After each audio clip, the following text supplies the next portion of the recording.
Welcome to Black and Gold Today, brought to you by Ray Brandt Infinity.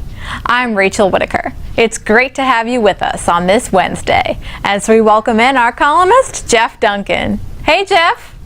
Hey, Rachel, how you doing? Doing well, trying to stay warm on this Wednesday, but we've discussed this week the Saints free agents on both sides, a few in particular. So, Jeff, in your mind, are there any top priorities the Saints need to really make an effort to re-sign? Well, Rachel, I think it's a totally different free agency period this offseason compared to past years. You always had some really top names the past few years. Jimmy Graham a year ago. Before that, you had Drew Brees. Some really critical key core players that the Saints had to sign. I don't think they've got a must-sign player in this free agency class that they need to get back on the roster. Obviously, Mark Ingram's the top name.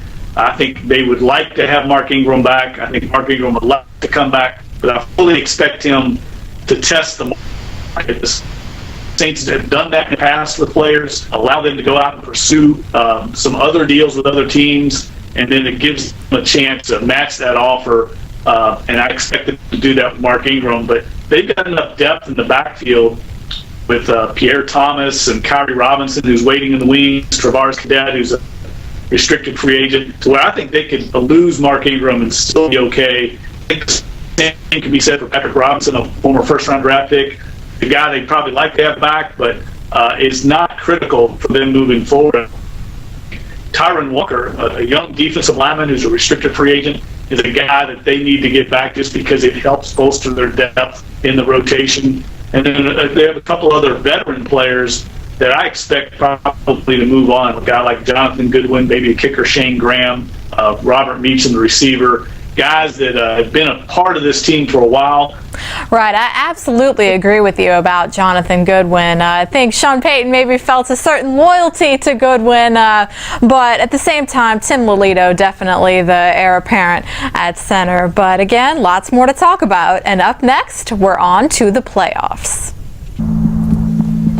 In the fraction of time we spend driving in reverse, about 500,000 accidents occur each year, which is why the Infiniti QX60 has world's first safety technology available, like backup collision intervention, which can brake even before you do, to help keep everyone safe.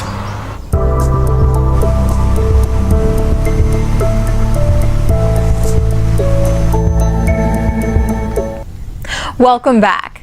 Well, Jeff, Peyton Manning's loss to the Colts on Sunday makes 9 playoff one-and-dones for the future Hall of Famer. Now, obviously, he has an incredible legacy, but could this be the end for him? He threw for barely 100 yards and never found a rhythm. Well, I think that quad injury clearly had something to do with it, Rachel. He didn't look like the same player in that game or at any point in the last month of the season after having such a great season. And look, he's just 1 year removed from being the MVP of the league. So I don't think he regressed that much in one season. I think that injury clearly hampered him. I think he's going to do some soul searching here in the next few weeks. I think he cares about his legacy, and I think he also cares about becoming the all-time passing leader in this league. There's a lot of records still left for him. I also think he feels like with this new coaching change, there's an opportunity maybe to make one last run of the Super Bowl. I know that's really what he'd like to do before he hangs up the cleat. So I expect him to be back, but it wouldn't shock me if he decided to retire, but I don't think that's going to happen. Right, I do agree with you. And the coaching change came with John Fox not being there anymore. That should make things very interesting. We'll see who the Broncos go with. And again, just a week and a half to go before the Super Bowl. So we'll see if the Colts can get there. I'm not so sure if they can beat New England though. And then of course on the NFC side, we'll see if Green Bay can overcome Seattle's home field advantage. Well, Jeff, thanks a lot. Sure, Rachel. Should be 2 great games this weekend. Absolutely. And Sports Illustrated's Joan Neeson will join me on Thursday. So I'll see you then.